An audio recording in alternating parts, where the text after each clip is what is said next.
اللہم صلی علی محمد وعلی آل محمد۔ آل میں اور اہل بیت میں کیا فرق ہے؟ کون کون سے لوگ ہیں؟ دیکھیں، جو نماز میں آل محمد ہے وہ اہل بیت ہی اس سے مراد ہے۔ قیامت تک جو اہل بیت ہیں، صحیح مسلم میں غدیر خم کی حدیث میں زید ابن ارقم سے جب پوچھا گیا یہ اہل البیت کون ہے، تو انہوں نے کہا آل علی، آل عقیل، آل جعفر، آل عباس، یعنی نبی الاسلام کے جو دودھ اور خون کے رشتے کے لوگ اور ان کی آگے اولادیں قیامت تک کے لیے اہل البیت ہے۔ باقی قرآن میں آل کا لفظ والے کے لیے بھی ہوا ہے، آل فرعون، فرعونی، فرعون کے قوم کے لوگ، ان معنوں میں پوری امت بھی آل محمد ہے، کیونکہ نبی الاسلام ہمارے روحانی باپ ہیں، آپ کی بیویاں امت کی مائیں ہیں۔ النبی اولا بالمؤمنین من انفسہم وازواجہ امہاتہم۔ لیکن جو نماز میں ہم دروشی پڑھتے ہیں وہاں آل محمد سے مراد امت محمد نہیں ہے، بلکہ نبی الاسلام کے خاندان کے لوگ ہیں قیامت تک کے لیے، کیونکہ بخاری میں موجود ہے، صحابہ کرام نے کہا کہ آپ نے ہمیں سلام تو سکھا دیا ہے، السلام علیکہ ایہا النبی ورحمۃ اللہ وبرکاتہ، آپ ہمیں اب کوئی درود بھی ایسا سکھائیں جو ہم آپ پر اور آپ کے اہل البیت پر پڑھیں، آپ پر اور آپ کے اہل البیت پر، آپ کی آل پہ نہیں، اہل البیت پر۔ تو اہل البیت میں نبی الاسلام کی وہ ساری اولاد، آل عقیل، آل جعفر، آل عباس، جو نبی الاسلام کے بنو ہاشم کے لوگ ہیں وہ شامل ہیں۔ اگرچہ ہم بھی آنری طور پر آل محمد ہیں، لیکن ہم اہل البیت نہیں ہیں، ادر دین جو وہ ہیں۔ تو چونکہ درود شریف کے بارے میں بخاری مسلم میں جب ان اللہ وملائکتہ یصلون علی النبی اللہم صلی علی محمد وعلی آل محمد، اس آیت کے کانٹیکسٹ میں صحابہ نے کہا نا کہ آپ نے سلام سکھایا، درود سکھائیں جو ہم آپ پر اور آپ کے اہل البیت پر پڑھے، تو پھر نبی الاسلام نے درود ابراہیمی سکھایا، اللہم صلی علی محمد وعلی آل محمد کما صلیت علی ابراہیم وعلی آل ابراہیم انک حمید مجید۔ تو وہاں پہ اہل البیت مراد ہے۔ باقی شیعہ کا یہ غلو کرنا کہ اہل البیت سے مراد صرف وہ چار ہستیاں ہی ہیں، سیدنا علی، حسن حسین اور سیدہ فاطمہ، تو یہ بات ان کی غلط ہے۔ اہل البیت سارے ہیں، وہ سیدہ زینب جو حضرت علی کی بیٹی ہیں، امام حسین کی بہن ہے، جنہوں نے یزید کے دربار میں خطبہ دیا تھا، وہ بھی اہل البیت ہے۔ اور واقع مباہلہ کے موقع پر وہ تھیں، 2 سال ان کی عمر تھی، لیکن نبی الاسلام انہیں اس موقع پہ نہیں لے کے گئے، تو اس کی وجہ سے وہ اہل البیت سے خارج نہیں ہو گئی۔ اسی طریقے سے نبی الاسلام کی 3 بیٹیاں فوت ہو چکی ہوئی تھی، سیدہ ام کلثوم، رقیہ، اس موقع پہ نبی الاسلام ان کو ساتھ نہیں لے کے جا سکتے تھے۔ سیدہ زینب، ام کلثوم اور سیدہ رقیہ رضی اللہ عنہن وعلیہم السلام اجمعین، وہ فوت ہو چکی تھی، اس لیے وہ بھی اہل البیت میں شامل ہیں۔ لیکن چونکہ ان کی آگے اولاد نہیں چلی، اس لیے پھر عموماً ان کا ذکر نہیں کیا جاتا۔ اولاد نبی الاسلام کی ساری سیدہ فاطمہ سے چلی ہے۔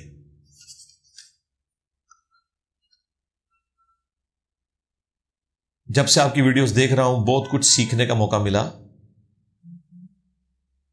اب جب مجھ پر برا وقت آتا ہے تو گھر والے کہتے ہیں تم 11ویں نہیں دیتے، اس لیے تمہارا رزق بند ہو گیا۔ ان کو کہیں کہ یہ بزرگوں کا رزق پھر کیسے بند ہوا ہے؟ ظاہر ہے ہماری وجہ سے بند ہوا ہے، چندے اب ان کو مانگنے پڑتے ہیں، ٹھیک ہے؟ تو کسی شخص کے پاس یہ اہلیت نہیں ہے کسی کا رزق بند کر سکے، یہ بالکل ذہن میں رکھیے گا۔ اگر یہ اس قابل ہوتے ہیں نا تو جو اسلام کے دشمن ملک ہے نا ان کا رزق بند کر دیتے نا، اسرائیل کا رزق بند کریں نا، اس کی اکانومی کا بیڑا گرک کریں نا نگاہ مار کے، تاکہ مسلمانوں پہ ظلم کرنا بند کرے۔ کتنے مار کے جاؤ بزرگ، اے مسلمانوں نہیں ساڑ سکتے جے، ان کا زور بھی پاکستان کی اسٹیبلشمنٹ کی طرح پاکستانی عوام پہ ہی چلتا ہے۔ ہاں، یہ وہی سٹیٹس ہے، انہوں نے کوئی زور نہیں کسی طرح چلتا۔ گلا سنو کیا ہمیں بھی غم حسین میں 9-10 محرم الحرام کو گھر والوں سے نکالنا چاہیے. کیا مطلب جلوس وغیرہ؟ نہیں کوئی ضرورت نہیں یار. نہ تو 12 ربیع الاول کا جلوس ثابت ہے، نہ 9-10 محرم کے جلوس ہیں. یہ سب انہوں نے خود ایکٹیویٹیز نکالی ہوئی ہیں بھائی، ان کا دین سے کوئی تعلق نہیں ہے. سن کبرا بھائی کی میں ضعیف حدیث ہے کہ حضرت عمر کے دور میں جو امام فرض نماز کے بعد اجتماعی دعا کرواتا تھا، حضرت عمر اسے کوڑے مارتے تھے. ہاں جی موجود ہے اس حدیث کا نمبر تو مجھے زبانی یاد نہیں ہے، بل ڈھونڈ کے مل سکتا ہے. تو ضعیف حدیث کا آپ نے نمبر کیا لے کے کرنا ہے؟ ان کے متھے مارنی ہے. جو ضعیف مانتے ہیں ان کے منہ کے اوپر تو ماری جا سکتی ہے الزامی جواب کے طور پر.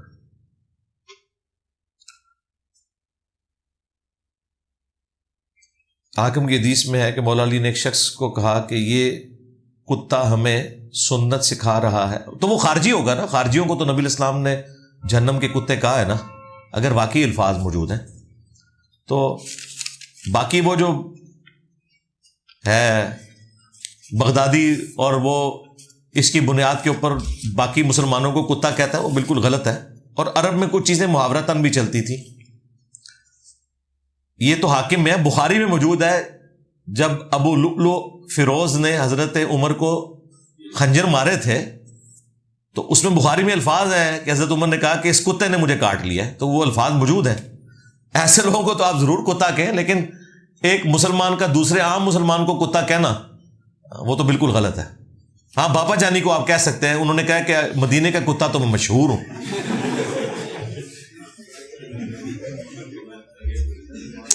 ابن ماجہ کی حدیث نمبر 121 میں مناقب علی میں مولا علی فرماتے ہیں کہ میں صدیق اکبر ہوں.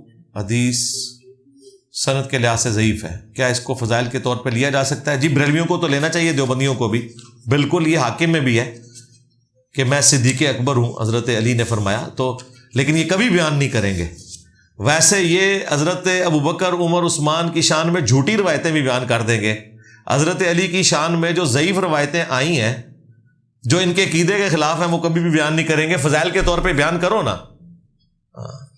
حاکم میں تو اور بھی ہے کہ فاروق اعظم ہوں پلس وصی رسول. حضرت حسن نے کہا تھا کہ یہ وصی رسول، اور پتہ نہیں کیا کیا الفاظ موجود ہیں.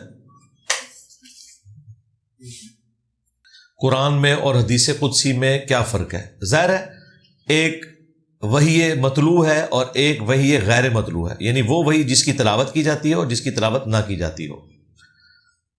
حدیث قدسی اللہ تعالیٰ سے نبی الاسلام نے وہ باتیں بیان کی ہیں جو قرآن میں نہیں آئی ہیں. اس میں جو الفاظ کا چناؤ ہے وہ رسول اللہ کا ہے صلی اللہ علیہ وآلہ وسلم، اور فرمان اللہ کا ہے. حدیث قدسی انجیل محمد علی مرزا لکھے تو میری ویڈیو کھل جائے گی، میں کافی ساری ویڈیوز میں سے ڈسکس کر چکا ہوں. تو فرق یہ ہے کہ قرآن باللفظ ہے جس میں الفاظ بھی اللہ تعالیٰ کے ہیں. حدیث قدسی میں اللہ کے الفاظ ہو بھی سکتے ہیں اور بالمفہوم بھی بات ہو سکتی ہے. نبی الاسلام نے جو اللہ سے سنا اسے اپنے الفاظ میں آگے بیان کیا. اور اس میں پھر یہ بھی ہوتا ہے کہ بعض کا صحابہ کرام بھی نبی الاسلام سے حدیث قدسی بیان کرتے ہیں، صحابہ کے اپنے الفاظ بھی میچ نہیں کر رہے ہوتے. مفہوم ایک ہی ہوتا ہے لیکن الفاظ میں تھوڑا بہت فرق ہوتا ہے. قرآن کے کیس میں ایسا نہیں ہوگا. قرآن اگر 1000 صحابہ حضور سے کوئی آیت بیان کر رہے ہیں، وہ 1000 کے 1000 صحابہ ایک جیسی آیت ہی بیان کریں گے. اب آپ کو فرق پتہ چلا؟ حدیث میں ایسا نہیں ہوتا. اسی لیے حدیث کے اینڈ پہ آتا ہے او کما قال علیہ السلام، یا پھر جس طرح نبی الاسلام نے فرمایا تھا. اس کا آپ نے تجربہ کرنا ہو تو صحیح مسلم کھول کے پڑھیں. مسلم شریف پوری کی پوری اسی ترتیب میں لکھی گئی ہے کہ ایک حدیث کئی صحابہ سے امام مسلم نے لی ہے اور ترتیب میں. مثلا جو مسلم کی پہلی حدیث ہے، جس شخص نے میری طرف کوئی جھوٹ منسوب کیا وہ اپنا مقام جہنم میں دیکھ لے. یہ حدیث اسی طرح کے الفاظ کے ساتھ، کوئی لفظ آگے کوئی پیچھے، کسی میں شروع میں ڈفرنٹ الفاظ کے، مجھ سے حدیث بیان کرنے کو ویسا نہ سمجھو جس طرح تم ایک دوسرے سے بات بیان کرتے ہو. میری طرف اگر جھوٹ منسوب کیا تو تم جہنم میں جاؤ گے. اب یہ بھی بات وہی ہے لیکن کسی اور انداز میں. تو امام مسلم نے یہ شروع میں جو 6-7 حدیثیں ہیں نا، وہ یہی لی ہے. ایک ہی حدیث حضرت علی سے حضرت ابو ہریرہ، ابن عباس، جابر بن عبداللہ، مغیرہ ابن شعبہ رضی اللہ عنہم اجمعین وعلیہم السلام اجمعین. لیکن ساروں کے الفاظ میں تھوڑا تھوڑا فرق ہوگا، بات ایک ہی ہو رہی ہے. یہ فرق ہے حدیث اور قرآن میں. اگر قرآن کی آیت ہوگی نا اور 6 صحابہ سے آپ لے رہے ہوں گے، وہ 6 کے 6 ایک ہی طرح آیت پڑھیں گے. باقی جو قرات کا اختلاف ہے نا وہ اپنی جگہ، وہ اختلاف وہ پنجابی والا نہیں ہے. وہ 7 قرات میں قرآن نازل ہوا ہے، بخاری مسلم میں ہے. جس طرح وہ کہتے ہیں جی بخاری میں لکھا ہے ابن مسعود جو ہے وہ واللیل اذا یغشا میں وذکر کے الفاظ کے ساتھ پڑھتے تھے، اور اس میں جو ہمارے پاس مصحف ہے اس میں الفاظ ڈیفرنٹ ہیں. لیکن قرآن میں جو آیات جس طریقے سے ہم صحابہ کرام ایک طریقے سے بیان کرتے ہیں، حدیث میں ایسا نہیں ہوتا. قرآن باللفظ ہے، احادیث بالمفہوم ہے. جو کرپٹو کرنسی میں شیئر ہولڈنگ سے کیا ملتا ہے جی؟ کیا ہے جی یہ شیئر ہولڈنگ سے، صرف شیئر رکھنے سے. اگر حلال پروڈکٹ کا ہے پھر تو ٹھیک ہے. اگر پروڈکٹ کے اگینسٹ ہے، صرف پیسے کے اگینسٹ ہے. شیئر کا تو مطلب یہ ہے کہ کسی جگہ انہوں نے کسی پروڈکٹ کے اگینسٹ کیا ہوتا ہے. کوائن کے اگینسٹ کیسے پروفٹ مل سکتا ہے؟ صرف کوائن کے اگینسٹ تو نہیں ملنا چاہیے نا. سود ہی ہے جی، سود ہے، پھر تو غلط ہے. پروڈکٹ نہیں ہے تو سود ہے.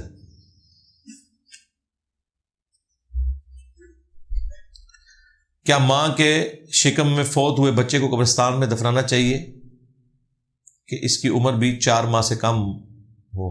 دیکھیں، اگر مردہ بچہ بھی پیدا ہونا اس کا بھی جنازہ ہوگا. ابو داؤد میں موجود ہے. صحابہ میں تابعین میں اختلاف تھا، لیکن راجح قول یہی ہے کہ مردہ بچے کا بھی جنازہ ہوگا. باقی اس پہ تو اتفاق ہے کہ جو زندہ بچہ پیدا ہوا چاہے فوراً مر گیا، وہ تو سب کے نزدیک اس کا جنازہ ہوگا اور مسلمانوں کے قبرستان میں دفنائیں گے.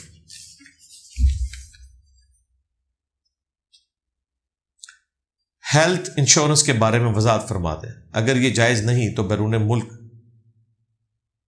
رہنے ان کے لیے انشورنس لازمی ہوتی ہے. تو بھائی آپ لوگ خود گئے ہیں وہاں پہ، اب میں میرے ازمائش تو نہیں میرے اوپر ڈالیں. تو ٹھیک ہے، بس آپ کو اب گیون سرکمسٹانسز میں اللہ تعالیٰ کو اگر جسٹیفائی کر سکتے ہیں تو آپ ضرور کریں. مجھ سے تو اس طرح پوچھ رہے ہیں جیسے میں نے باہر والے ملکوں کو کہا کہ آپ ہیلتھ انشورنس رکھیں. ٹھیک ہے، اب ظاہر ہے کہ جب باہر کے ملکوں میں اس طرح کی کمزوریاں ساتھ جڑی ہوئی ہیں، گیون سرکمسٹانسز میں اللہ سے معافی مانگتے ہوئے جو آپ کو مجبوراً کوئی معاملات کرنے پڑتے ہیں وہ کریں. اور باقی میرے کندھے پہ بندوق نہ، میری طرف سے نہ ہی ہے، نہ ہی سمجھو.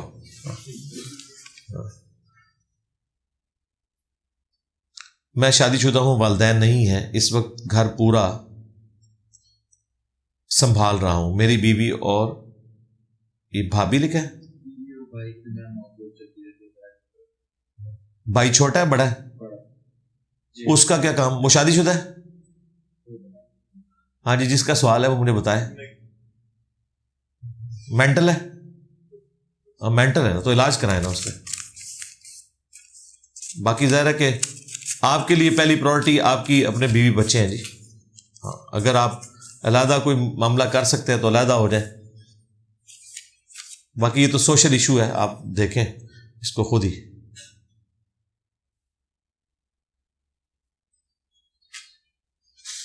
ہدایہ وکٹری اور ہدایہ پورٹل کے جو چینل ہیں ان کو کیا لیڈ آپ کرتے ہیں؟ ان پر موجود آپ کی تمام ویڈیوز واقعی لائف چینجنگ ہے. ظاہر ہے اسٹوڈنٹس ہی ہیں دونوں. کچھ چیزیں میں انہیں سجیسٹ کر دیتا ہوں کہ آپ اس کے اوپر ویڈیو بنائیں، کچھ وہ خود بھی کر لیتے ہیں. باقی لائف چینجنگ ضرور ہے. جن کے لیے وہ انٹرسٹ کی چیز ہے ان کے لیے ضرور لائف چینجنگ ہے، اس میں کوئی شک نہیں ہے. لیکن جن لوگوں کے لیے کوئی اور چیزیں انٹرسٹ کی ہیں ان کے لیے وہ انٹرسٹ کی چیزیں نہیں ہوں گی. اگر کوئی چیز آپ کو اچھی لگتی ہے، اس کا یہ مطلب نہیں ہے کہ وہ باقی لوگوں کو بھی صرف وہی باتیں سننی چاہیے. اب اس میں نماز کا پریکٹیکل تو اپلوڈ نہیں ہوا ہوا، اس کے لیے آپ کو دوسرے چینل پہ آنا پڑے گا. اسی طریقے سے سنی شیعہ جو کنفلکٹ ہے جس کے اوپر کئی لوگوں کا انٹرسٹ ہوتا ہے، اب محرم کا مہینہ آنے والا ہے تو ہدایہ پورٹل تو نہیں لوگوں نے دیکھنا، یا ہدایہ وکٹری چینل تو نہیں دیکھنا. لوگوں نے تو کہنا ہے ہمیں بتائیں محرم اور کربلا کے اوپر بتائیں، تو اس وقت وہ انٹرسٹ کی چیز ہوگی. بعض لوگ پیسے مزاج کے ہوتے ہیں، ان کی اپنی پسند ہوتی ہے. بعض ایکٹیو مزاج کے ہوتے ہیں، بعض اختلافی موضوعات کو پسند کرتے ہیں. ہم نے تو بھائی جنرل سٹور کھولا ہوا ہے، جس کو جو سودا پسند ہے وہ لے. اور اگر آپ کو کوئی سودا پسند نہیں ہے تو آپ ہمیں یہ نہ کہ سودا نہ رکھو، آپ کے لیے رکھا بھی نہیں ہوا. ہاں آپ ممی ڈیڈی بنے اور چپ کر کے دایا وکٹری دیکھیں. ہاں یہ جو ہم نے باقی سودا رکھا ہوا ہے یہ جو چھرے ہیں نا انہیں قابو کرنے کے لیے رکھا ہوا ہے. ہاں ذہن میں رکھیں. آپ یہ نہ کہیں کہ آپ رف الدین پہ ویڈیو کو بنائی ہوئی ہے، چھوڑو آپ اس چیز کو، آپ اپنی پسند کی چیزیں دیکھیں. یہ تو اسی طریقے سے ہے کہ ایک بندہ کسی جنرل سٹور پہ جائے اور اسے مسور کی دال پسند ہے، وہ کہ جی چنے کی دال یہ کیا کر رہی ہے، میں نے تو اچھی نہیں لگتی. بھائی تنوں نہیں نا اچھی لگتی یار، تیرے سے ہے بھی نہیں، تو چپ کر کے مسرا دی دال لائے تھے باہر نکل. ہاں جی میں اس لیے بات کر رہا ہوں کہ ہمارا جو ہدایہ وکٹری اور ہدایہ پورٹل چینل ہے نا، اس کے نیچے ہے نا، ایک دفعہ ہدایہ پورٹل چینل کے نیچے ایک بندے نے کامنٹس کیے کہ مجھے علی بھائی کی یہ بات بہت پسند ہے کہ علی بھائی کوئی اختلافی بات نہیں کرتے. اب اس بچے نے آنکھ ہی اسی چینل پہ کھولی تھی، وہ اسی چونکہ کنویں کا مینڈک تھا، اسے کیا پتا ہے کہ میں کیا کچھ کرتا ہوں. ہاں تو اس نے کہا کہ علی بھائی کی یہ بات مجھے بہت پسند ہے، کوئی اختلافی موضوع نہیں ڈسکس کرتے، چپ کر کے ممی ڈیڈی جو باتیں ہیں نا یعنی ان کے نظر میں وہ کرتے ہیں. تو بھائی ٹھیک ہے، جن کو ممی ڈیڈی قسم کی گفتگو چاہیے وہ ہدایہ وکٹری ہدایہ پورٹل کے سوا باقی سارے چینل انسبسکرائب کر دیں. ہاں کوئی ضرورت نہیں ہے، وہ اپنی اسی وشفل تھنکنگ میں وقت گزاریں. لیکن ایک وقت آئے گا کہ آپ کو ضرورت پڑے گی. قرآن پورے کا پورا یہود و نصارہ کے غلط نظریات، منکرین خدا کے غلط نظریات، ان کے جوابات اور ان سے علمی بحث کے اوپر مشتمل ہے. اب آپ یہ کہیں گے کہ مجھے قرآن میں صرف جو ہے نا وہ واقعہ چاہیے کہ حضرت یوسف علیہ السلام کا واقعہ مجھے بہت پسند ہے. ٹھیک ہے بھائی، باقی واقعات اگر آپ کو نہیں اچھے لگتے اس کا یہ مطلب نہیں کہ وہ قرآن سے نکال دیے جائیں گے. قرآن میں تو باقی چیزیں میں بھی ڈسکس ہوئی ہوئی ہیں. تو قرآن کو پوری ٹوٹیلٹی میں لینا ہے. ہر بندے کی اپنی پسند ناپسند ہو سکتی ہے. میں اکثر کہتا ہوں اگر نبی علیہ السلام کی زندگی کا صرف جنگوں والا آپ پورشن دیکھیں تو جنگوں کے علاوہ بھی تو آپ کی ایک زندگی کا حصہ ہے. آپ کا سلوک اپنے صحابہ کے ساتھ، بیوی بچوں کے ساتھ، رشتہ داروں کے ساتھ، وہ اوور لک ہو جائے گا. اگر نبی علیہ السلام کی آپ کو پکچر یہ دکھائی جائے گی ایک بندے نے لوہے کا خوت پہنا ہوا ہے، تلوار ہاتھ میں اٹھائی ہوئی ہے اور پہلے بدر لڑ رہا ہے، پھر احد لڑ رہا ہے، پھر خندق لڑ رہا ہے، تو آپ کو ایک تصور جو ہے وہ ایک واریر والا ہی آئے گا. حضور کی باقی ساری زندگی زیرو سے ملٹیپلائی ہو جائے گی اگر آپ وہ زندگی نہیں پڑھیں گے. اور یہی کچھ کیا کافروں نے نبی علیہ السلام کی سیرت کے ساتھ، کہ ان کو ایک واریر بنا کے نا پیش کیا کہ جس طرح چنگیز خان تھا، اس نے بھی دنیا پہ قبضہ کیا، یہ بھی عرب سے ایک سردار اٹھا، اس نے ایک جماعت تیار کی اور اس طریقے سے رومن اور پرشین امپائر کو الٹ دیا. وہ یہ پکچر پیش کرتے ہیں. وہ تو جب پھر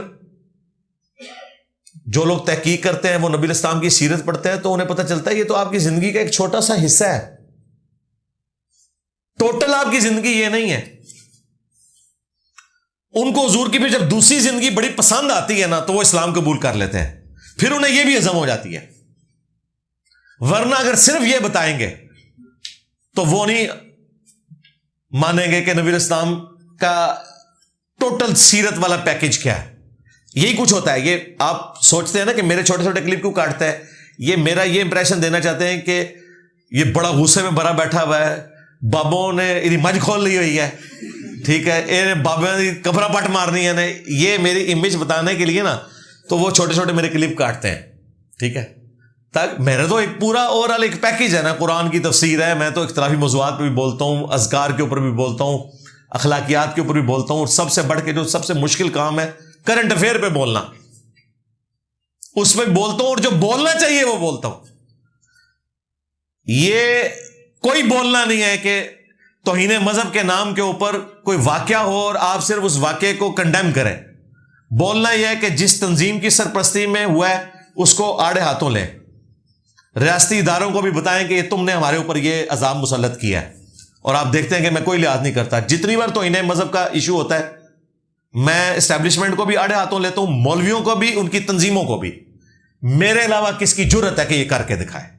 کہیں طارق مسعود کو کرے، واقعے کو کنڈیم کر دے گا، کسی تنظیم کا نام نہیں لے گا، اسٹیبلشمنٹ کو نہیں کہے گا کہ تم نے یہ ہمارے اوپر مسلط کیے ہیں. یہ کوئی بہادری نہیں ہے، نہ یہ کوئی دین کی خدمت ہے. دین کی خدمت یہ کہ پوری بات بتاؤ. وہ اچھرا واقعے پہ اس نے ہمت کر کے نا میرا کوئی جھوٹا کلپ اس نے دیکھ لیا تو اس کو بھی تھوڑا بہت سچائی کا خمار چڑھا تو اس نے ویڈیو بنا دی کہ ان کو بچپن میں کوئی چوٹ لگی تھی اور یہ پاگل ہے لبیک یا رسول اللہ کا نعرہ لگاتے ہوئے جس پہ دل کرتا ہے چڑھ دوڑتے ہیں. اب ظاہر ہے وہ سیدھا سیدھا ٹی ایل بی کا نام پھر بھی نہیں لیا تھا اس نے, لیکن ساری اس نے جو الفاظ استعمال کیے, ان کے نعرے یوز کیے, تو پتہ ہے وہ مولوی نے اس کو دھمکی لگا دی کہ تیرے گھر پہنچن لگیا. اس نے کیا کیا, وہ اس ویڈیو میں سے وہ حصہ کاٹ دیا. ہمارے اسٹوڈنٹس نے پہلے ڈاؤن لوڈ کی ہوئی تھی. ہمارا ایک اسٹوڈنٹ کہتا ہے مجھے پتا سی انہیں کٹ دینا ہے, میں پہلے ڈاؤن لوڈ کر لی, انہیں چڑھاتی. پھر اس نے کامنٹس کیے وہ عشرہ والے واقعے کے اوپر کہ جی میں نے کسی تنظیم کو کرنا مقصد نہیں تھا, اگر کسی کا دل دکھا ہے تو میں معذرت کرتا ہوں. اینا لوگوں نے کرنٹ افیئر ہوتے بولنا جائے, پھر بھی تسلی نہیں ہوئی. پھر اس نے ویڈیو ان لسٹ کر دی, پبلک سے ان لسٹ کر دی. تو یہ کبھی بھی انصاف نہیں اپنے ٹاپک کے ساتھ کر سکتے. یہ سب سے مشکل ٹاپک ہوتا ہے کہ کرنٹ افیئر کے اوپر بالکل دلیری کے ساتھ بولنا, جو بات جس طرح ہے اس کو ویسے ماننا. پھر آپ نے اپنی ذاتی دشمنی نہیں نبھانی, جو سچائی ہے اس کے لیے آپ نے کھڑے ہونا ہے, چاہے آپ کے مخالف میں بھی موجود ہے. ان لوگوں نے مجھے کتنا ونریبل کیا, لیکن طارق مسعود کے اوپر جب الزام لگا اس کے خلاف ایف آئی آر بھی کٹ گئی, اور وہ اس نے لاکھوں روپے دے کے نا وہ ایف آئی آر ختم کروائی تھی. وہ بھی بلیک میلنگ ہوتی ہے نا, وہ جس پارٹی نے ایف آئی آر کٹوائی تھی نا حضرت علی کی گستاخی کے اوپر, اس سے لاکھوں روپیہ دے کے, یہ مجھے اس کے قریبی دوست نے بتایا, مفتی طارق مسعود صاحب کے, انہوں نے اپنے خلاف ایف آئی آر ختم کروائی. اور وہ ناجائز ایف آئی آر تھی, جس میں وہ ایک واقعہ بیان کرتے ہوئے بائی چانس حضرت علی کا ذکر ہوا تو وہ 7 دمادوں کے اوپر کامنٹس کیے, تو وہ کھینچتان کے نا حضرت علی کے کھاتے میں انہوں نے ڈال دیا کہ اس نے حضرت علی کی توہین کر دی ہے. کرنٹ افیئر میں نے اس کو بنایا اور میں نے سب سے پہلے کنڈیم کیا اس کو, حالانکہ میں چاہتا تو اچھال سکتا تھا اس مسئلے کو. اس کے ساتھ وہی کچھ ہونا تھا پھر جو بنو امیہ کے بندر کے ساتھ ہے. 8 سال ہونے والا ہے وہ اندر ہے, جو ادھر ہماری اکیڈمی کے ہیں جی 2 سال اکیڈمی کے باہر پیشاب کر کے گیا تھا, ڈیتھ سیل میں ہے, اور اس کی ساری ضمانتیں بھی کینسل ہو چکی ہوئی ہیں.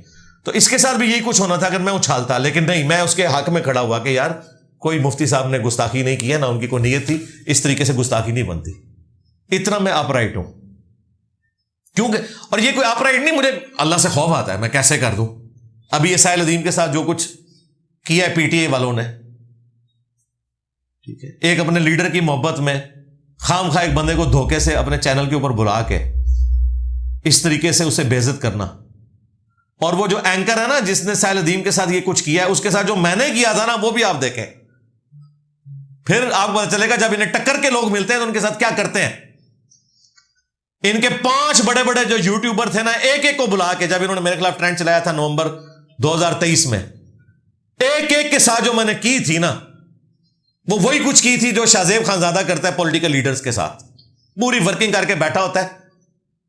اس کے ساتھ بھی جو میں نے کی تھی نا وہ آپ ویڈیو دیکھ لیجئے گا.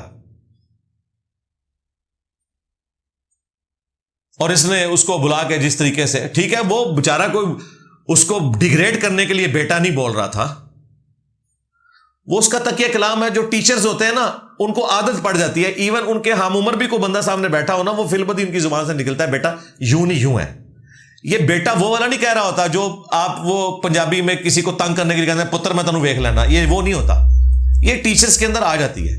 اس میں اس نے کہا, اس نے بجائے اس کی بات سننے کے اس کا وہ جملہ پکڑ لیا, اس نے کہا تو مجھے ابو بول. تو بھائی تیرے میں پھر اس میں کیا فرق رہ گیا, بقول تیرے اگر وہ تیری توہین کر رہا تھا تو نے اس سے بڑی بات کی کہ مجھے ابو بول. تجھے تو چاہیے تھا کہ دیکھیں میں بھی آپ کو کہہ سکتا ہوں آپ مجھے ابو بولیں, لیکن میں یہ کام نہیں کروں گا. پھر تو میں آپ کے ساتھ کھڑا ہوتا کہ یار آپ نے اس سے اچھے اخلاق کا مظاہرہ کیا, تم نے تو اس سے بھی برے اخلاق پیش کیے. تو ہمارے ایک اسٹوڈنٹ ہیں علی عمران بٹ, انہوں نے ویڈیو بنائی, میں نے اس کے نیچے جا کے کامنٹس کیے کہ بالکل آپ نے صحیح انالیسس کیا ہے, اس کیس میں پی ٹی اے والوں نے زیادتی کی ہے سائل عظیم کے ساتھ.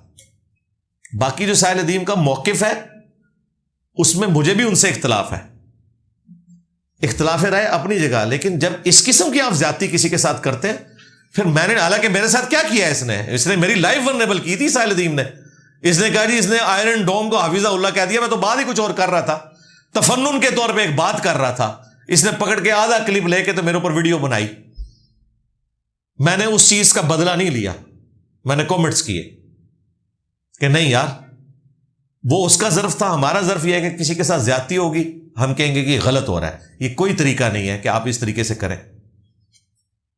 ہمیں بھی اختلاف ہے سائل ندیم صاحب کے اس موقف کے ساتھ کہ چونکہ ورلڈ وار 2 وہ ون کر چکے ہیں، جب کوئی فاتح قوم کسی جگہ کے اوپر قبضہ کرتی ہے نا پھر اس کی مرضی چلتی ہے، اس کے بعد دنیا کو انہوں نے اپنے زیر سایہ کر لیا ہے، اس کے بعد کوئی ایسی بڑی جنگ نہیں ہوئی کہ مسلمان جو ہے وہ سپر پاور بن گیا ہو۔ لہذا ہمارا یہ موقف ہے، اگرچہ محمد علی جناح کا اس وقت موقف پورے اخلاص کے ساتھ تھا کہ اسرائیل کی ریاست کو آپ نے تسلیم نہیں کرنا، بالکل صحیح موقف تھا وقتی طور پہ، لیکن محمد علی جناح تو 1948 میں فوت ہو گئے۔ 1967 میں جو فائنل جنگ ہوئی ہے پورے عرب کو شکست دی ایک اسرائیل نے 6 دن کی جنگ میں، تو جو ہمیں پہلے مل بھی رہا تھا کہ 45% مسلمان اور 55% یہودیوں کے پاس، اس سے بھی ہم رہ گئے۔ اس لیے پاکستان نے بعد میں اپنی پالیسی چینج کی ہے۔ بانی پاکستان کی پالیسی یہ نہیں تھی 2 اسٹیٹ سولوشن والی، لیکن پاکستان کی اس وقت پالیسی یہی ہے، اور میں اس میں ساتھ ہوں، سائل ندیم صاحب کے ساتھ نہیں ہوں، پاکستان کی پالیسی کے ساتھ ہوں، اور اسی کا اظہار عمران خان صاحب نے کیا، بالکل ٹھیک کیا۔ لیکن جو پی ٹی اے والے اسے امت مسلمہ کا لیڈر بنا کے جس طریقے سے پیش کرتے ہیں نا، اس حساب سے سائل ندیم نے صحیح گرفت کی کہ امت مسلمہ کا اگر لیڈر ہے نا تو پھر 2 اسٹیٹ سولوشن پہ نہیں آنا چاہیے، پھر تو اسرائیل کو ماننا ہی نہیں چاہیے۔ اب پی ٹی اے والوں نے جتنا بڑا قد کاٹ خان صاحب کا کھڑا کر دیا، اس حساب سے سائل ندیم کی گرفت بالکل درست تھی پی ٹی اے والوں کے اوپر، لیکن ان پرنسپل ہمارے نزدیک پاکستان کا جو فارن پالیسی کا موقف ہے وہ درست ہے کہ بھائی بھاگتے چور کی لنگوٹی سے ہی، اب تو ہم مفتو ہو چکے ہیں، ہم تو اس پہ خوش ہیں کہ اسرائیل فلسطین کو ایک علیحدہ سے ریاست دے، ٹھیک ہے دونوں وہاں پہ رہیں، ویسے تو ہمارا حق تھا، ان کو زبردستی ورلڈ وار 2 میں جو قتل عام کیا ہٹلر نے، اس کی کمپنسیشن کے لیے پورے یورپ سے پوری دنیا سے اٹھا کے یہودی پکڑ کے انہوں نے زبردستی بات کی بیت المقدس میں کہ چلو ان کے غموں کا مداوع ہو جائے، جو ہولوکاسٹ میں ان کے ساتھ قتل عام ہوا تھا، ہٹلر نے ظلم کیا تھا، چلو اب ان کی کمپنسیشن کریں۔ سلسلہ تو جنگ عظیم 1 سے ہی شروع ہو گیا، 1918 میں بالفور ڈکلیریشن ہوئی تھی۔ تو 2 اسٹیٹ سولوشن کے علاوہ ہمارے پاس کیا ہے؟ ہم زبردستی جنگ سے تو ان سے نہیں جیت سکتے، نہ ہماری اس وقت یہ حالت ہے، نہ غوث پاک زندہ ہیں، ورنہ وہ نگاہ مار کے کر دیتے۔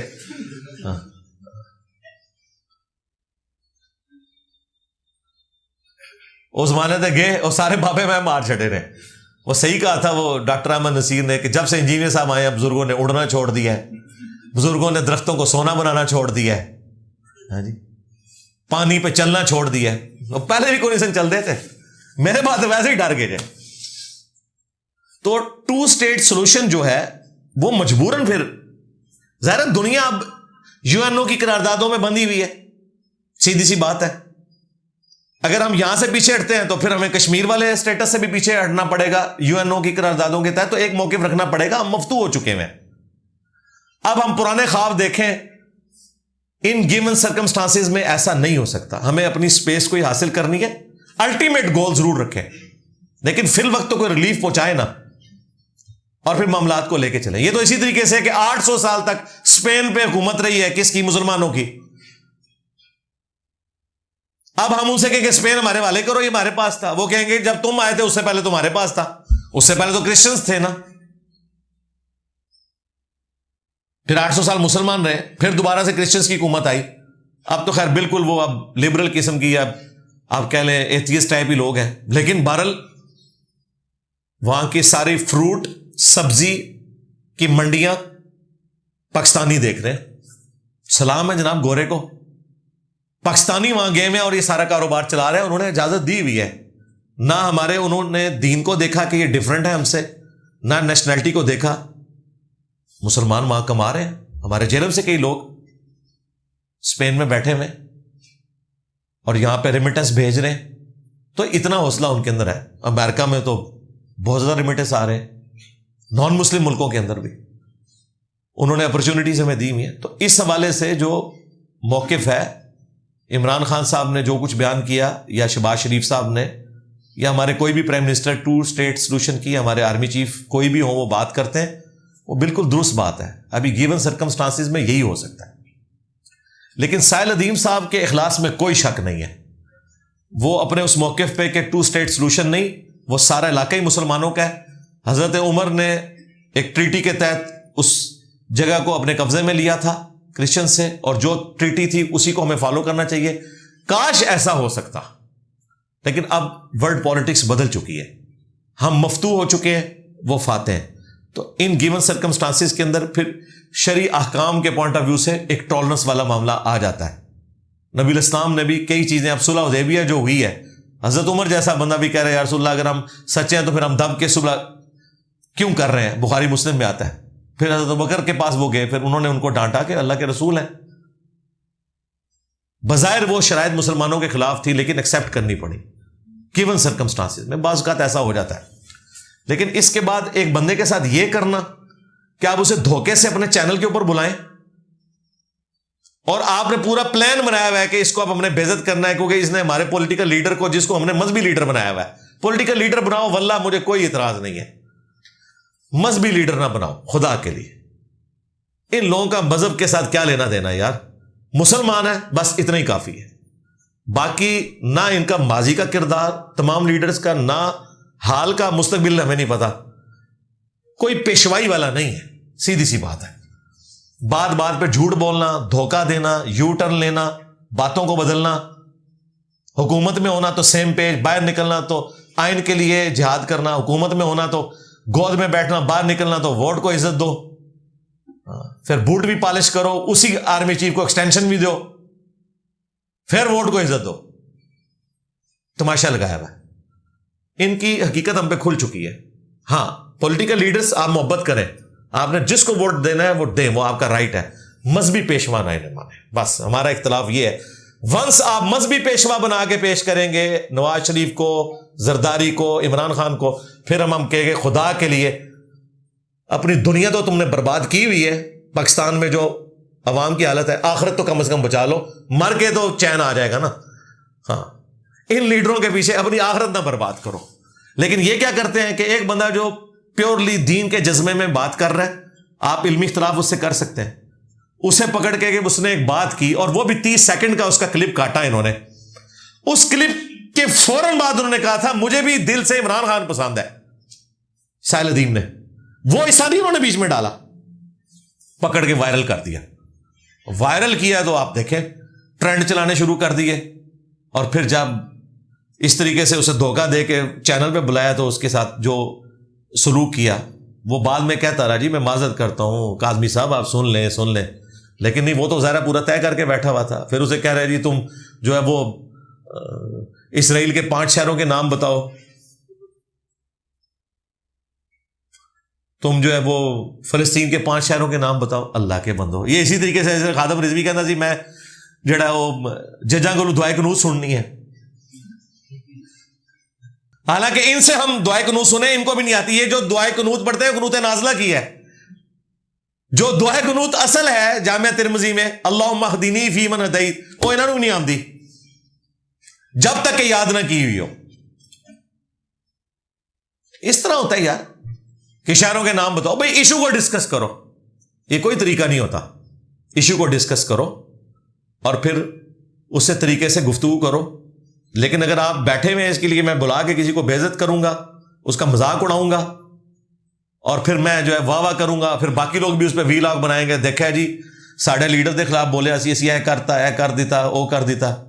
ایک ایک کر کے میں آپ کو بتا رہا ہوں, ایٹ لیسٹ جو ینگ جنریشن مذہب کے ساتھ جڑی ہوئی ہے نا, ایک ایک کر کے ان یوٹیوبرز کی وجہ سے اور پی ٹی اے کے جو فرنٹ مین صحافی بنے ہوئے ہیں سو کارڈ, ان کی حرکتوں کی وجہ سے ایک ایک کر کے لوگ عمران خان سے متنفر ہوتے جا رہے ہیں. ظاہر ہے مذہبی بندے نے تو پہلے دین کو دیکھنا ہے, سیدھی سی بات ہے, اس کے لیے باقی چیزیں بعد میں. جب آپ دین کے ساتھ اس طرح کریں گے تو یہ کوئی آپ خدمت نہیں کر رہے, آپ اپنے لیڈر کی مشکلات میں اضافہ کر رہے ہیں. سیدھی سی بات ہے.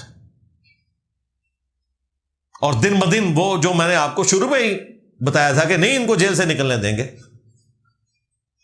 ایک کیس فارغ ہوتا ہے دوسرے میں ڈال دیتے ہیں, ادھر سے فارغ ہوتا ہے. اور اب وہ مولوی جو بغل میں بٹھائے ہوئے تھے خان صاحب نے, طاہر اشرفی, کدھر ہے؟ عدت کیس میں بولا ہے؟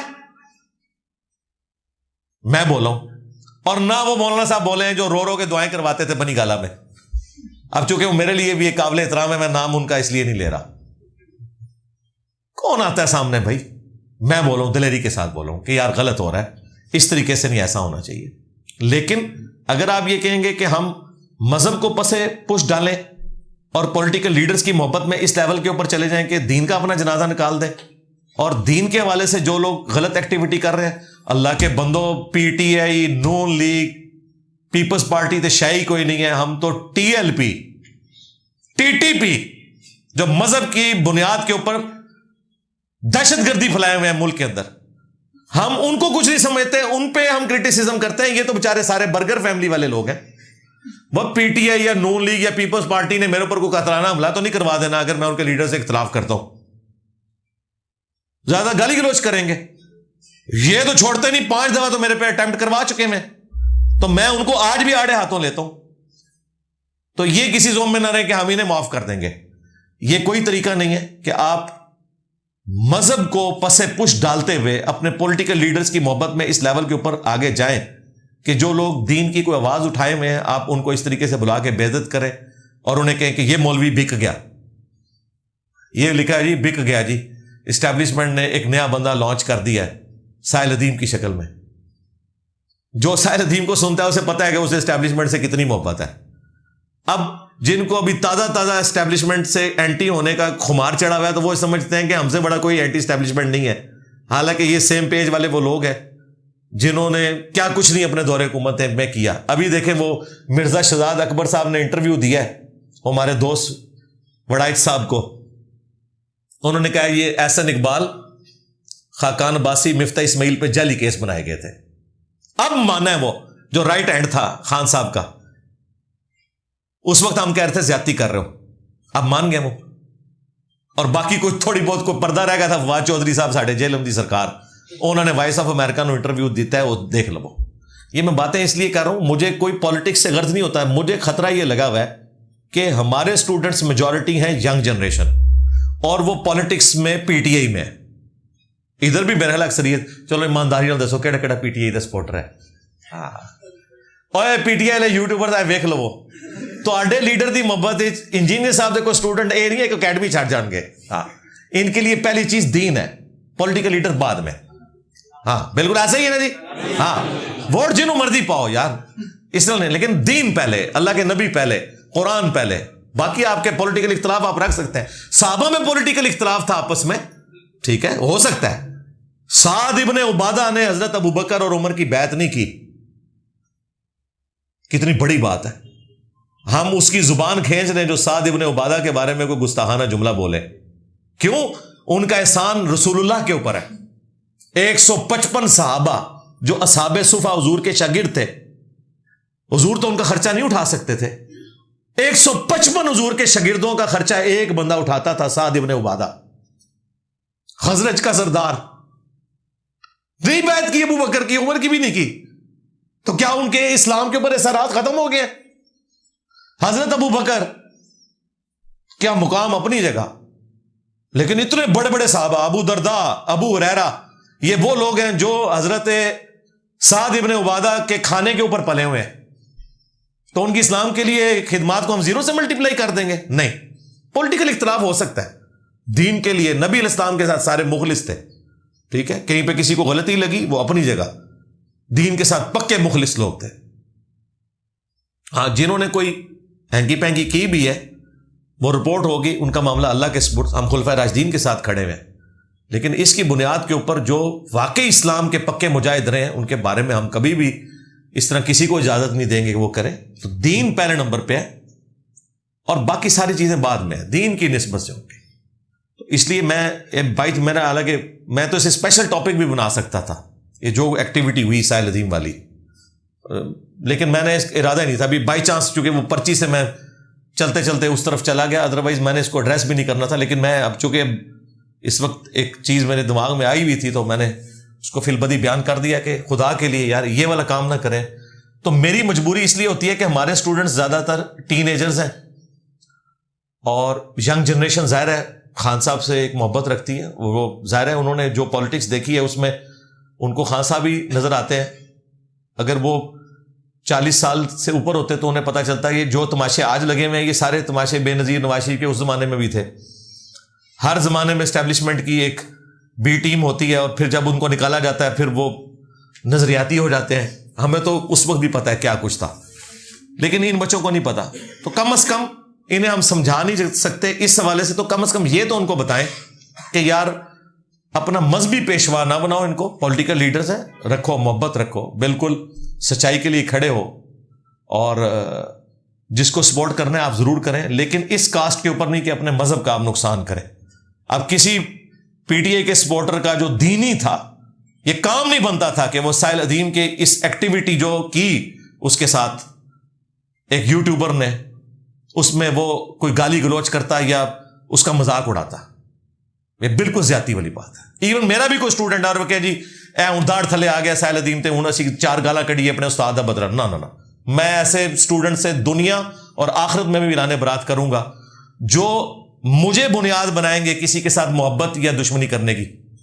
بالکل ہم تو خود بھائی اپنی آخرت کی فکر میں ہیں. ہمارے لیے دوستی اور دشمنی کا معیار اللہ اور اس کے محبوب صلی اللہ علیہ وآلہ وسلم کی ذات ہے. بالکل کلیئر کٹ. اور یہ میں کوئی جذباتی جملے نہیں بول رہا ہوتا, یہ میرا اپنا ایمان ہے. میں ایک لمحے کے لیے بھی تصور کروں اس حوالے سے کہ میں اپنی ذات کو آگے لے آؤں اور دین کو پس پش ڈال دوں تو میں تو خود اپنے آپ کو جہنمی تصور کروں گا. ظاہر ہے میں آپ کی آخرت کی فکر میں بعد میں ہوں, پہلے اپنی آخرت کی فکر میں ہوں. لیکن آپ کو بتانا یہ ضروری ہے کہ کبھی بھی کسی کی دشمنی میں وَلَا يَجْرِمَنَّكُمْ شَنَآنُ قَوْمٍ عَلَىٰ أَلَّا تَعْدِلُوا اعْدِلُوا هُوَ أَقْرَبُ لِلتَّقْوَىٰ. دیکھنا کسی قوم کی دشمنی تمہیں اس چیز پہ نہ ابھارے کہ تم انصاف کا راستہ چھوڑ دو. انصاف پر قائم رہو, یہی تقوی کے قریب ہے. یہ صحابہ کرام کو کہا گیا تھا کہ مشرکین عرب نے تمہارے پہ اتنے ظلم کیے ہیں, دیکھنا اب ان کی دشمنی تمہیں اس پہ نہ ابھارے کہ تمہیں جب کبھی موقع ملے تو تم خام خواہ ان کے ساتھ کوئی دشمنی نبھانے والا معاملہ کرو. اور جائز بھی نہیں نبھائی یار. اللہ کے نبی نے فتح مکہ پہ کہا لا تثریب علیکم اليوم, آج کے دن تم پر کوئی گرفت نہیں. یہ وہی آیت مبارکہ تھی جو حضرت یوسف علیہ السلام کے الفاظ اللہ نے نقل کیے ہیں سورہ یوسف میں. اپنے بھائیوں سے کہا کوئی گرفت نہیں. ان بھائیوں نے جنہوں نے 40 سال کی جدائی دے دی لیکن ان کا یار معاف کیا. نبی علیہ السلام نے بھی اپنے ان بھائیوں کو یعنی قریش مکہ کو معاف کیا جن کی وجہ سے حضور کو مکہ چھوڑنا پڑا. آج کے دن کوئی گرفت نہیں. ابو سفیان کو معاف کر دیا, اس کی بیوی کو معاف کر دیا. کتنا ہو سکتا ہے. ابھی میں ایک غیر مسلم کی سٹوری سن رہا تھا, وہ کہتا ہے میں نے نبی اسلام کی سیرت میں جو یہ واقعہ پڑھا نا کہ حضور نے ابو سفیان اور ہند کو بھی معاف کر دیا جو حضور غم بلا ہی نہیں سک رہے تھے حمزہ کے قتل کا, تو میں مان گیا کہ یار یہ ایک پیغمبر کا ہی ظرف ہو سکتا ہے. اتنی طاقت ملے اور وہ معاف کر دے, یہ حقیقت بات ہے, بہت بڑا ظرف ہے. یہ کہنا آسان ہے, اس پہ عمل کرنا بڑا مشکل ہے. یہ اللہ کی غیبی تائید تھی رسول اللہ کے ساتھ صلی اللہ علیہ وآلہ وسلم کہ آپ نے سب کو اینڈ میں معاف کر دیا. اچھا, اس کا ایک جو بڑا حیران کن پہلو ہے جس کی طرف آپ کی توجہ نہیں جاتی, میں دلاؤں. قرآن 2/3 مکی ہے, 2/3 قرآن مکی ہے, 1/3 مدنی ہے. یعنی آدھے سے زیادہ قرآن ہے مکی, اور وہ سارا قرآن ایک دھمکی کے اوپر مشتمل ہے. باقی عقائد نظریات تو اپنی جگہ وہ موجود ہے کہ اس نبی پہ ایمان نہیں لاؤ گے نا تو جس طرح اگلی قومیں ہلاک ہوگی تم بھی ہلاک کر دیے جاؤ گے. اور جب اس ہلاکت کی ایگزیکیوشن کا وقت آیا فتح مکہ سب کو معاف کر دیا. اللہ نے یہ بھی پرواہ نہیں کی کہ میں 2/3 قرآن نازل کر چکا ہوں دھمکیوں کے اوپر, تو اب مجھے چاہیے کہ جو کچھ میں نے اگلی قوموں کے ساتھ کیا تھا رسول اللہ کے مخالفین کے ساتھ بھی کروں. نہیں, قرآن اپنی جگہ موجود رہا, معافی. کتنی حیران کن بات ہے. ہونا تو چاہیے تھا کہ جس طرح قوم نوح کے اوپر طوفان آیا تھا نا, فتح مکہ کے دن ایسا طوفان آتا کہ سارے رگڑے جاتے, معافی کرتے. یہ بھی نہیں پرواہ کی کہ 2/3 قرآن تھا دھمکیوں پہ مشتمل. اپنی جگہ اللہ کی صفت رحمت غالب آئی, اور پھر رحمت للعالمین صلی اللہ علیہ وآلہ وسلم کے وجود کی برکت سے سب کے لیے عام معافی کا اعلان ہو گیا. تو یہ روش اختیار کرنی چاہیے. اللہ تعالی ہمیں حق پہ چلنے کی توفیق دے, آمین. دنیا میں سب سے پہلا نکاح یہ کیا ہوا ہے, جوڑے کا ہوا تھا. اور کیا اس طریقہ کار آج بھی نکاح؟ دیکھیں, پہلا نکاح تو سیدہ حوا کا ہوا ہے حضرت آدم کے ساتھ. تو ظاہر ہے وہ تو ایکسٹرا آرڈنری ایک کیس ہے نا. اس کے بعد تو اب آپ نے شریعت والے معاملات دیکھنے ہیں جو شریعت محمدیہ میں چل رہے ہیں صلی اللہ علیہ وآلہ وسلم. اہل بیت میں سے کسی کو خواب میں دیکھا کتاب اور تاریخ کے مطابق ہو حلیہ, تو کیا وہ سچ ہے؟ نہیں جی, کوئی گارنٹی نہیں. May be may not be. Guarantee صرف نبی الاسلام کی شکل مبارک کی ہے, ان کے بعد کسی کے لیے کوئی گارنٹی نہیں. اور وہاں پہ بھی کئی شرائط ہیں ایگزیکٹلی اسی شکل میں جو نبی الاسلام کی رپورٹ ہوئی ہے. اگر ماں باپ کافر ہوں تو قرآن میں جو ان کے لیے دعا ہے ان کا کیا کریں؟ کافر سے مراد نان مسلم لے رہے ہیں آپ, تو ظاہر ہے پھر ان کے لیے تو دعا نہیں ہو سکتی. وہ تو حضرت ابراہیم علیہ السلام نے بھی اپنے کافر باپ کے لیے دعا کی تھی.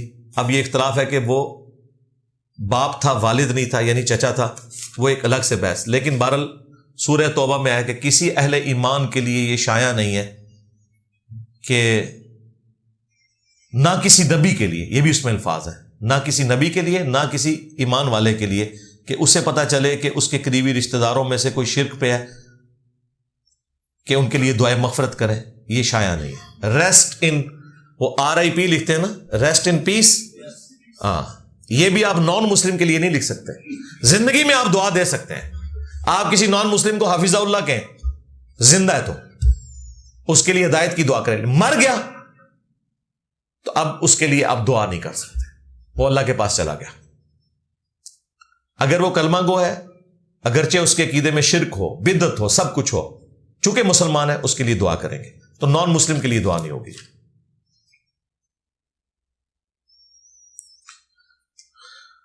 ہمارے گھر ہر سال کوئی نہ کوئی اموات ہوتی ہیں,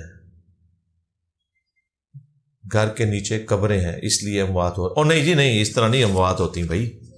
مسلمان کو یہ بات زیب دیتی ہے. قرآن میں تو اللہ تعالیٰ نے ہر بندے کے لیے موت کا وقت مقرر کیا ہوا ہے. کوئی کسی کو موت نہیں دے سکتا جی, سیدھی سی بات ہے.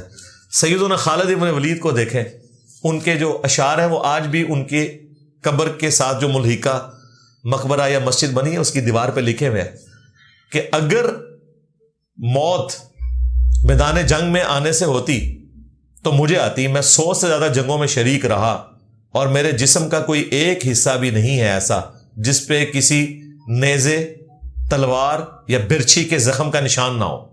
100 جنگوں میں کیا کچھ نہیں ہو گیا ہوگا. لیکن آج میں بھی ایک بوڑھے اونٹ کی طرح بستر مرگ پہ ہی مر رہا ہوں. شہادت نہیں مجھے ملی.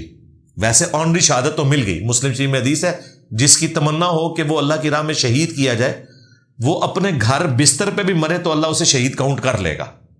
یہ اللہ کی رحمت ہے. دیکھیں, نیت اچھی ہے تو بستر پہ بھی آپ شہادت کی موت آپ کو ملے گی. اس لیے یہ تمنا کیا کرے. حضرت عمر کی وہ دعا یاد کر لیں بخاری شریف میں, اللہم ارزقنی شہادتا فی سبیلک واجعل موتی فی بلد رسولک صلی اللہ علیہ وآلہ وسلم.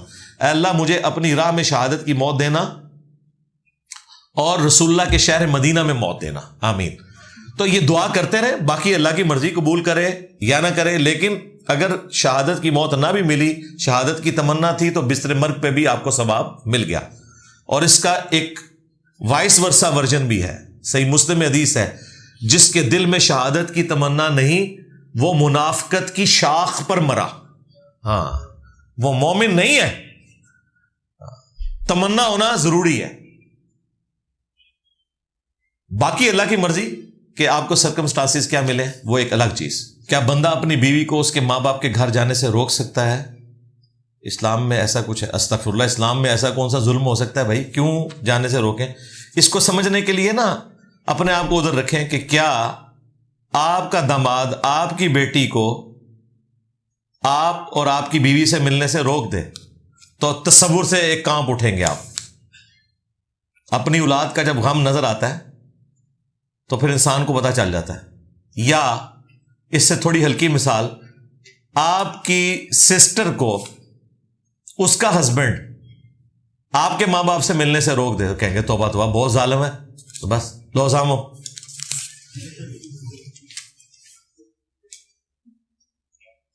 کیا ہم سجدے میں اردو میں دعا مانگ سکتے ہیں؟ اس پہ میری ویڈیو ریکارڈ ہے کہ نماز عربی زبان میں پڑھنا اور قبلہ رخ ہو کے پڑھنا یہ مسلمانوں کا ایک اجماعی یونٹی کا ایشو ہے. اس میں آپ اردو کو داخل نہ کریں, اردو کی ضرورت بھی کوئی نہیں نا. ایک دعا میں ساری دعائیں شامل ہیں. اللہم ربنا آتنا فی الدنیا حسنہ وفی الآخرۃ حسنۃ وقنا عذاب النار. دنیا کی ہر دعا اس میں شامل ہے.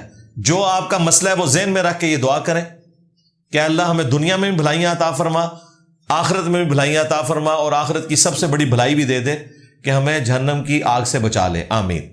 آپ مجھے بتائیں دنیا کی کون سی دعا ہے جو اس میں شامل نہیں ہے؟ رزق, اولاد, اچھی صحت, پھر دنیا حسن ہے, اور وفی الآخرت حسنہ میں مرتے ہی آخرت شروع ہوگی, عذاب قبر سے بچنا, میزان عمل پہ آسانی, حوض کوثر پہ آسانی, ہے وفی الآخرت حسنہ ہے. اور جو اسپیشل چیز تھی وقینا عذاب النار, کہ سب سے بڑی کامیابی کہ جہنم کی آگ سے بچایا جانا.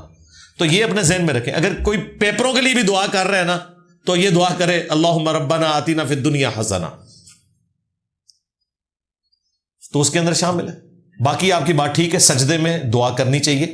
صحیح مسلم میں حدیث ہے سجدے میں انسان اپنے رب کے سب سے زیادہ قریب ہوتا ہے. اللہ سے خوب دعائیں مانگو. سجدے میں آپ سنت دعائیں بھی کر سکتے ہیں, ضرور کریں. اور تشہد میں بھی دعا کریں, وہ بھی دعا کی قبولیت کی جگہ ہے. بخاری میں آتا ہے کہ جب دروشی پڑھ چکو, تشہد پڑھ چکو, اس کے بعد جو اپنے رب سے چاہو مانگو. حقوق العباد کے بارے میں پوچھنا ہے کہ میری وجہ سے کسی کی دل آزاری ہوئی اور میں اس سے بار بار معافی بھی مانگوں, مجھے معاف نہ کرے.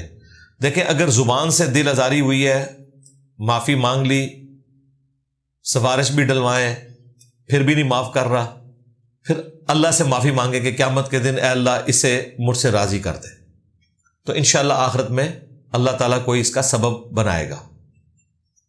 لیکن اگر کوئی لین دین کا معاملہ ہے پھر خالی معافی مانگنے سے نہیں ہوگا. وہ بخاری میں حدیث ہے, دنیا میں اگر لین دین کا معاملہ ہے اسی دنیا میں کر لو, آخرت میں اپنی نیکیاں دینی پڑیں گی, درم و دینار نہیں ہوں گے. ہاں یہ نہیں ہے کہ ایک بندے کو آپ نے کروڑوں روپے کی ڈز پہنچا دی ہے, ہوں کہہ رہے مجھے معاف کر دے.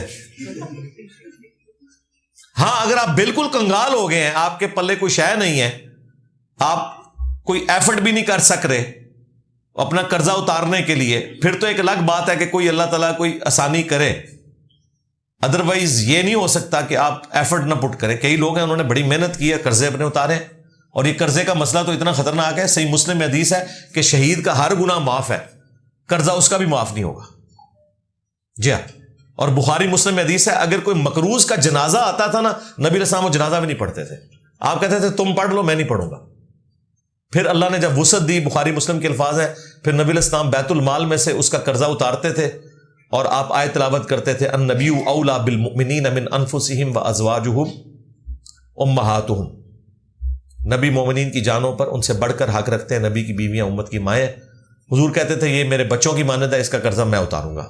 قرضہ اتارتے تھے, پھر جنازہ پڑھاتے تھے. ویسے یہ نبی علیہ السلام کی ہی خوبی ہے.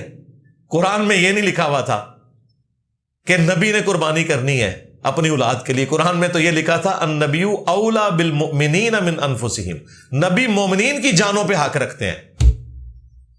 لیکن حضور وہ پیر ہیں جو اپنے مریدوں کو کھلا رہے ہیں, حالانکہ قرآن میں حکم تھا کہ مریدوں نے جان دینی ہے اپنے پیر کے لیے. یعنی پیر سے مراد رسول اللہ کی ذات, تو ڈبا پیر نہیں, تو سارے ڈبے جے, ہاں اے اصلی جعلی نہیں, ہاں اے سارے ڈبے جے, ہاں جی اصلی شراب اور جعلی شراب, اصلی بھی رام ہے جعلی بھی رام ہے. تو نبی علیہ السلام پھر قرض اتار دیا کرتے تھے. تو یہ قرضے کا مسئلہ سینسٹیو ہے. جو ہم سنت و نفل ادا کرتے ہیں وہ آخرت میں اس چیز میں کاؤنٹ ہوں گے جو ہم نے فرض ادا نہیں کیے اپنی زندگی میں. جی کاؤنٹ ہو جائیں گے. ابو داؤد میں حدیث ہے کہ قیامت کے دن سب سے پہلے نماز کے بارے میں سوال ہوگا. اور جس کی نماز درست نکل آئی اس کے لیے باقی معاملات آسان ہوں گے. اور اگر کسی کی نمازوں میں کمزوری نکلی تو اللہ تعالیٰ فرشتوں سے کہے گا جو اس نے نفلی نمازیں پڑھی ہیں نا ان کو فرض کی جگہ تول کے اس کے ایکویلنٹ شمار کر لو. یہ اللہ کی رحمت ہے. اسی لیے ہم یہ کہتے ہیں کہ جو نفلی نمازیں ہیں وہ پڑھنی چاہیے اہتمام کے ساتھ. اور 2 نمازیں ایسی ہیں جو نبی علیہ السلام نے بھی کبھی نہیں چھوڑی. ایک فجر کی 2 سنتیں اور دوسرا عشاء کے 3 وتر. نبی علیہ السلام نے سفر میں بھی نہیں چھوڑی. آپ کو حیران کن بات بتاؤں, بخاری مسلم میں وہ جو حدیث ہے نا, جو حضرت بلال کی ڈیوٹی لگی تھی تو وہ سو گئے اور سورج نکل آیا. قوالی میں تو نہیں نکلا تھا, ادھر نکل آیا تھا اور سب کی نماز فجر قضا ہو گئی. نبی علیہ السلام نے کہا کہ یہاں سے پہلے تو پڑاؤ اٹھاؤ, آگے جا کے پڑاؤ کریں گے. یہاں پہ شیطان کا غلبہ ہوا ہے, سارے سوئے رہ گئے, نماز کا وقت گزر گیا. نبی علیہ السلام نے اذان دلوائی. اس کے بعد یہ بخاری مسلم دونوں میں, مسلم میں تفصیل کے ساتھ ہے. ایک طریق میں یہ بھی الفاظ ہیں کہ نبی علیہ السلام نے 2 رکعتیں ادا کی, یعنی سورج نکلا ہوا ہے, فجر کی 2 سنتیں پڑھی حضور نے. اس کے بعد نبی علیہ السلام نے جماعت کروائی. اس میں یہ نہیں ہے کہ آپ نے صحابہ کو بھی کہا ہو کہ پڑھو, یقیناً انہوں نے بھی پڑھی ہوں گے. نبی علیہ السلام کا بال ذکر موجود ہے. یہ کوئی فرضیت کے درجے میں نہیں ہے, تاکید کے درجے میں. نبی علیہ السلام نے جماعت سے نماز پڑھائی, سورج نکلا ہوا ہے, اور پھر آپ نے اینڈ پہ فرمایا کہ اگر کوئی شخص سویا رہ جائے یا بھول جائے تو جیسے ہی اسے یاد آئے اس کے لیے اس کی نماز کا ٹائم وہی ہے. پھر حضور نے آیت تلاوت کی صلی اللہ علیہ وآلہ وسلم, وَأَقِمِ الصَّلَاةَ لِذِكْرِي, اور میری یاد کے لیے نماز کو قائم رکھنا, جو حضرت موسیٰ علیہ السلام کو اللہ تعالیٰ نے فرمایا تھا. نبی علیہ السلام نے یہ آیت تلاوت کی اور کہا کہ بس اب آپ کے لیے یہی ٹائم ہے, اگر کوئی شخص سویا رہ گیا تو نماز کوئی قضا نہیں ہوئی ہے, جب وہ اٹھے گا سویا رہ جائے یا بھول جائے تو اسی وقت پڑھ لے. تو اتنی اس کے اندر ٹالرنس موجود ہے, آپ نماز اس وقت پڑھ لیں. نبی علیہ السلام نے پڑھی. اچھا, اس میں کیا الفاظ ہیں؟ آپ نے فجر کی 2 رکعتیں بھی پڑھی. سفر تھا, چھوڑ سکتے تھے. بخاری مسلم میں آیا کہ نبی علیہ السلام سفر میں تہجد اور وطر کی نماز سواری کے اوپر پڑھتے تھے, یعنی وطر نہیں چھوڑتے تھے آپ, اور فرض نماز کے لیے سواری سے نیچے اتر کے قبلہ رخ کا اہتمام کرتے تھے. تو فجر کی 2 سنتیں ہے, تو ویسے اس کے لیے نفل کا لفظ ہے, سنت موقدہ ایک ٹرم ہے, اس کے طور پہ درست ہے. اور عشاء کے وطر یہ تو سفر و حضر میں آپ نہ چھوڑیں. باقی جو 12 رکعتیں آئیں بخاری مسلم میں سنت موقدہ, ان میں یہ بھی شامل ہیں. فجر کی 2 سنتیں وہ آپ کوشش کریں ضرور پڑھیں, 4 ظہر سے پہلے, 2 ظہر کے بعد, 2 مغرب کے بعد, 2 عشاء کے بعد, 2 فجر سے پہلے. تو یہ ذخیرہ انسان کے پاس ہونا چاہیے. اس کے علاوہ بھی جتنا موقع دے اللہ تعالیٰ, اشراق کی نماز پڑھیں, قیام اللیل کریں, وہ آپ کی اپنی مرضی ہے. بخاری مسلم میں حدیث ہے, اما عائشہ کہتی ہیں سلام اللہ علیہا, نبی علیہ السلام اپنی نفلی نمازوں میں سب سے زیادہ اہتمام فجر کی 2 رکعتوں کا کرتے تھے. اپنی نفلی نمازوں میں. دیکھیں, یہ اس بات کا ثبوت ہے کہ فجر کی سنتیں جو سب سے زیادہ تاکیدی ہیں, اور انفیوں نے تو اس میں اتنا غلو کیا ہوا ہے کہ وہ فرض چھوڑ کے پہلے وہ پڑھ رہے ہوتے ہیں. آگے جماعت ہو رہی ہوتی ہے, پیچھے سنتا پڑھ رہے ہوتے ہیں. اس کو بھی اما عائشہ کے کہہ رہی ہیں کہ نبی علیہ السلام اپنی نفلی نمازوں میں سب سے زیادہ جس کی پابندی کرتے تھے وہ فجر کی 2 رکعتیں ہوتی تھی. تو اگر فجر کی 2 رکعتیں نفلی ہیں تو باقی سنتیں تو پھر اس سے نیچے ہی آتی ہیں نا. تو میں نے جو لفظ بولا تھا کہ نفل کا مطلب ہی اضافی نماز ہے, اس میں نے فالتو کا لفظ استعمال کیا. انہوں نے میرا کلپ کاٹ کے, الفاظ کاٹ کے, اور بجائے میری ڈاکٹر پہ بات کرنے کے الفاظ میں انہیں کہتا ہے فارغ, فالتو, انہیں کہتا ہے کہ فضول ہے. ان معنوں میں کہہ رہا تھا فالتو. جا کے آپ اردو کی ڈکشنری میں لکھیں, فالتو کا ایک معنی یہ بھی لکھا ہوگا جو اضافی طور پہ کام کیا جاتا ہے. انہوں نے اس کو یہ رنگ دیا کہ انجینئر صاحب یہ کہہ رہے ہیں یہ غلط کام ہے, ایک فارغ کام میں کر رہے ہیں. حالانکہ میرا پوری وہ اس میں الفاظ دے کہ یہ پڑھیں, لیکن یہ اضافی نماز ہے, پڑھیں, بہت اچھی بات ہے. نہیں پڑھتے گناہگار نہیں. پوچھ آپ سے 17 رکعتوں کی ہونی ہے, 2 فجر کی, 4 ظہر, 4 عصر, 3 مغرب, 4 عشاء. پھر بھی اگر کسی کو سمجھ نہیں آتی ہے نا, تو الموطا امام مالک میں ہے کہ سعد ابن ابی وقاص جو فاتح ایران تھے, حضور کے ماموں, پہلے 10 مسلمانوں میں سے اور 10 جنتی مسلمانوں میں سے جن کو بشارت ملی ایک مجلس میں, عشرۃ مبشرہ, اور بخاری مسلم میں مولا علی کہتے ہیں کہ میں نے سعد کے بارے میں خود حضور سے سنا ہے، سعد میرے ماں باپ تجھ پہ قربان، احد کے موقع پہ تو تیر چلا۔ وہ سعد عشاء کی 5 رکعتیں پڑھتے تھے، 4 فرض اور 1 وتر، وتر بھی ایک وچلی سنتا بھی کوئی نہیں، الموطا امام مالک میں موجود ہے۔ اگر سعد ابن ابی وقاص عشاء کی 5 رکعتیں پڑھتے تھے تو 17 تو گھٹ پڑھو تو کہتے نماز ہی نہیں ہوندی، تو پھر سعد ابن ابی وقاص کی تو پوری زندگی عشاء کی نماز ہوئی کوئی نہیں۔ وتر بھی ایک، جو حنفیوں کے نزدیک ثابت ہی نہیں، ہمارے نزدیک بھی پریفریبل 3 ہے، 1 جائز ہے۔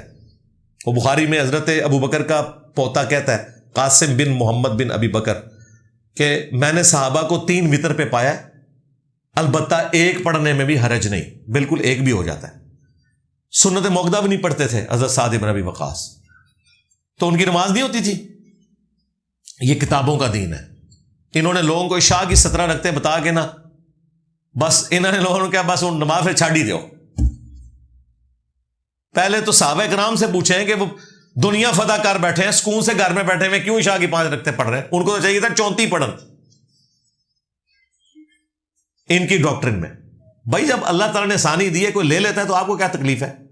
لیکن اس کا مقصد یہ نہیں ہوتا کہ ہم لوگوں کو یہ کہتے ہیں کہ سنتے نہ پڑھو، یہ میں نے کبھی بھی نہیں کہا۔ میری بھی کوشش ہوتی ہے کہ میں سنت موقدہ کا اہتمام کروں، اور اس میں بھی جو فجر کی 2 سنتیں اور عشاء کے وتر ہیں، میں سفر میں بھی اس کا اہتمام کرتا ہوں اللہ کے فضل سے۔ اگر کہیں مجھے سفر کرنا پڑے، پوری کوشش ہوتی ہے کہ یہ نہ چھوڑے، سفر میں بھی نبی علیہ السلام نے اہتمام کیا ہے، لیکن سفر میں بھی اگر کوئی چھوڑ دیتا ہے گناہ گار پھر بھی نہیں ہوگا۔ اللہم انی اسألک بانک انت اللہ لا الہ الا انت الاحد الصمد الذی لم یلد ولم یولد ولم یکن لہ کفوا احد وإلہکم الہ واحد لا الہ الا هو الرحمن الرحیم الف لام میم اللہ لا الہ الا هو الحی القیوم اللہم صلی علی محمد وعلی آل محمد اللہم ربنا آتنا فی الدنیا حسنہ وفی الآخرۃ حسنۃ وقنا عذاب النار ربنا آتنا من لدنک رحمہ وہیئ لنا من امرنا رشدا رب ارحمہما کما ربیانی صغیرا اللہم اغفر لحینا ومیتنا وشاہدنا وغائبنا وصغیرنا وکبیرنا وذکرنا وانثانا اللہم من احییتہ منا فاحیہ علی الاسلام ومن توفیتہ منا فتوفہ علی الایمان۔ اے اللہ، جن جن بھلائیوں کا سوال تیرے محبوب صلی اللہ علیہ وآلہ وسلم نے تجھ سے کیا، ہمارے حق میں، ہمارے ماں باپ کے حق میں، ہمارے بیوی بچوں کے حق میں، پوری امت کے حق میں قبول و منظور فرما۔ جن جن چیزوں کے شر سے تیرے محبوب علیہ السلام نے تیری پناہ طلب کی، تمام مسلمانوں کو ان چیزوں کے شر سے اپنی پناہ عطا فرما۔ اے اللہ، خصوص بالخصوص فلسطین کے مسلمان، کشمیر کے مسلمان، انڈیا میں، چائنا میں، افغانستان میں، یمن میں، عراق میں، شام میں، جہاں کہیں پاکستان میں بھی تکلیف کی زندگی گزار رہے ہیں، ان کے لیے عافیت والا معاملہ فرما۔ اے اللہ، حاضرین کے دلوں میں جو جو نیک اور جائز دعائیں ہیں قبول فرما، جو چھوٹے بڑے رشتہ دار فوت ہو چکے مغفرت فرما، جو بیمار ہیں انہیں شفا عطا فرما۔ یہ تمام دعائیں تمام مسلمانوں کے حق میں قبول و منظور فرما۔ اے اللہ، ہمارے ملک پاکستان کی خیر فرما، پورے عالم اسلام کی خیر فرما، اندرونی اور بیرونی سازشوں سے، دشمنوں سے محفوظ فرما۔ اے اللہ، ہم سب کو اپنی موت سے پہلے قبر و آخرت کی تیاری کرنے کی توفیق عطا فرما۔ اے اللہ، ختم نبوت کی برکت سے صلی اللہ علیہ وآلہ وسلم، یہ جو نبیوں والا کام اس امت کو شفٹ ہوا ہے، پوری ایمانداری کے ساتھ ہمیں نبی صلی اللہ علیہ وآلہ وسلم کی مبارک دعوت کو پوری امت تک پہنچانے کی توفیق عطا فرما۔ سبحان ربک رب العزت عما یصفون وسلام علی المرسلین والحمد للہ رب العالمین، وصلی اللہ علی النبی الکریم وعلی آلہ وصحبہ اجمعین، آمین۔